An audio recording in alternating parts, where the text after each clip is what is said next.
বারবার একই ধরনের চিকেন রেসিপি না বানিয়ে একবার এইভাবে বানিয়ে দেখুন। ঘরোয়া সাধারণ মশলাতে তৈরি হয়ে যাবে দারুণ টেস্টি এই চিকেন কারি। শুধুমাত্র বানানোর পদ্ধতিটা একটু বদলে দিলেই তৈরি হয়ে যাবে একদম রেস্টুরেন্টের মতো এই চিকেন রেসিপি। নমস্কার বন্ধুরা, কেমন আছেন আপনারা সবাই? আশা করছি সবাই অনেক ভালো আছেন। আশা করি আজকের রেসিপিটিও আপনাদের কাছে অনেক ভালো লাগবে। রেসিপিটি প্রথম থেকে শেষ পর্যন্ত দেখার জন্য অনুরোধ রইল। তো চলুন শুরু করি আজকের রেসিপি। সবার প্রথমে রান্নাটা করার আগে একটা মশলা রেডি করে নেব। নিয়ে নিচ্ছি 1 চামচ গোটা ধনে, 1 চামচ গোটা জিরে, হাফ চামচ গোটা গোলমরিচ, 3টে মতো এলাচ, 3টে মতো দারচিনি আর 6-7টা মতো লবঙ্গ। এই সমস্ত কিছুকে কাঁচা অবস্থাতে মিক্সিং জারের মধ্যে নিয়ে ব্লেন্ড করে নিতে হবে, মানে গুঁড়ো করে নিতে হবে ভালোভাবে। একদমই কিন্তু ভাজা যাবে না, ঠিক এইভাবে কাঁচা অবস্থাতে এগুলোকে গুঁড়ো করে নিতে হবে। তো মশলাটা রেডি হয়ে গেলে সাইডে রেখে দিয়ে নিয়ে নিয়েছি এখানে 500 গ্রামের মতো চিকেনটাকে আমি ভালোভাবে পরিষ্কার করে ধোয়ার পরে জল ঝরিয়ে নিয়েছি।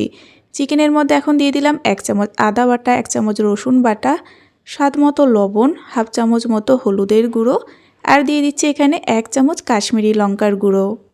আর কাশ্মীরি লঙ্কাটা দিলে সুন্দর একটা কালার তৈরি হবে। আর এই রান্নাতে কিন্তু আমি লঙ্কা গুঁড়োর ব্যবহার করব না। এবার দিয়ে দিচ্ছি যেই মশলাটাকে গুঁড়ো করে রেখেছিলাম সেই সমস্ত মশলাটা এখানে দিয়ে দিলাম। তারপরে দিয়ে দিচ্ছি 1 চামচ মতো টমেটো সস। আর তারপরে এখানে দিয়ে দিতে হবে সয়া সস 1 চামচ মতো। এরপরে সমস্ত কিছুকে ভালোভাবে মাখিয়ে নিতে হবে। এই সময় কিন্তু তেলের ব্যবহার করব না, তেল ছাড়াই এই সমস্ত কিছু মশলার সঙ্গে ভালোভাবে চিকেনটাকে মাখিয়ে নিতে হবে। আমি এখানে যে গুঁড়ো মশলাটা ব্যবহার করেছি, মানে মিক্সিং জারের মধ্যে বেটে যে মশলাটা ব্যবহার করেছি, তার থেকে কিন্তু এই চিকেন রেসিপির মধ্যে অনেকটা ঝাল তৈরি হয়ে যাবে। তাই এখানে লঙ্কার গুঁড়োর ব্যবহার একদমই করা যাবে না। এবার চাপা দিয়ে জাস্ট এখানে 15 মিনিট মতো এরকম নর্মালভাবে রেখে দিতে হবে। তারপরেই রান্নাটা শুরু করে দেব। তার জন্য নিয়ে নিচ্ছি কড়াইটা গরম করে 6 চামচ মতো সাদা তেল। চাইলে আপনারা সাদা তেলের পরিবর্তে সরিষার তেলটাও নিতে পারেন। আর তারপর এখানে তেলটা গরম হলে একটা বড় সাইজের স্লাইস করে কেটে রাখা পেঁয়াজ কুচি এখানে দিয়ে দিচ্ছি। আর এই চিকেন রেসিপির জন্য তেলের পরিমাণটা একটু বেশিই দিতে হবে, মানে 6 চামচের মতো দিলেই হবে। এবারে আমি পেঁয়াজগুলোকে ভালোভাবে একটুখানি বাদামি হয়ে যাওয়া পর্যন্ত ভেজে নিচ্ছি। পেঁয়াজটা কিন্তু এখানে বেশ ভালোভাবে এখন বাদামি কালার চলে এসেছে। এবার এখানে দিয়ে দিচ্ছি মশলা মাখানো চিকেনগুলো দেওয়ার পরে ফ্লেমটাকে মিডিয়ামে রেখে প্রায় 5 মিনিট মতো কষাতে হবে। এই সময় কিন্তু চাপা দেওয়া যাবে না, চাপা ছাড়াই 5 মিনিট মতো প্রথমে ভালোভাবে চিকেনটাকে কষাতে হবে। নিজেদের মতো একটুখানি ফ্লেমটাকে বাড়িয়ে কমিয়ে নিতে হবে, যাতে দেখতে হবে মশলা যেন পুড়ে না যায়। আর এভাবেই আমি 5 মিনিট মতো চিকেনটাকে কষিয়ে নিচ্ছি। এখন কিন্তু বেশ হালকা তেল ছাড়তে শুরু করেছে। এবার চাপা দিয়ে চিকেনটাকে কষাতে হবে। অবশ্যই এ সময় লো ফ্লেম রেখে চাপা দিতে হবে। আর প্রথমে আমি 15 মিনিট চাপা দিয়ে দিলাম। তবে 15 মিনিটের মধ্যে আমি একবার চাপাটা খুলে নেড়েচেড়ে দিয়ে আবার চাপা দিয়ে দিয়েছিলাম। আর এইভাবে 15 মিনিট কষিয়ে নিলাম। এখন আবারও চাপাটা খুলে নেড়েচেড়ে দিচ্ছি। আর এখন কিন্তু চিকেনটা বেশ একটু সেদ্ধ হয়ে গিয়েছে, মোটামুটি 70% মতো সেদ্ধ হয়েছে। বাকিটুকু সেদ্ধ করার জন্য একটুখানি জল অ্যাড করব।